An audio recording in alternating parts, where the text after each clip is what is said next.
It's a cost that trickles down to the consumer.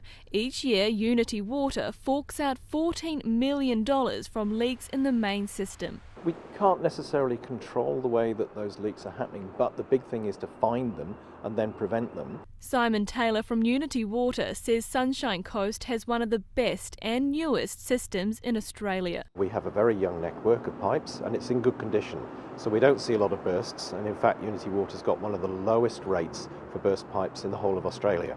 However, each year Unity Water loses 7.7 billion litres of water. That's the equivalent of 3,000 Olympic-sized swimming pools. Then still are losing leaks, and we want to make sure that we get on top of that and that we don't get any worse, and we're certainly striving to get better. I'm not surprised. There's always mains water leaks. There's always problems on the roads, but also residential, commercial leaks and swimming pool leaks. I wouldn't be surprised it adds up to that, yeah. But the figures only show what Unity Water loses in the main system, not private losses, meaning that number could actually be a whole lot worse. Homeowners often get stung with high water bills because of personal leaks. Australian Leak Detection Don Harris says people should check their meters every week. If your water meter's ticking over, you may have a problem.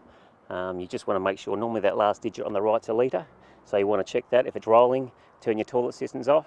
If it stops, your toilet systems are leaking. And if it is leaking, it could hike up your water bill, sending your weekly budget down the drain. Jordan Costa, Win News.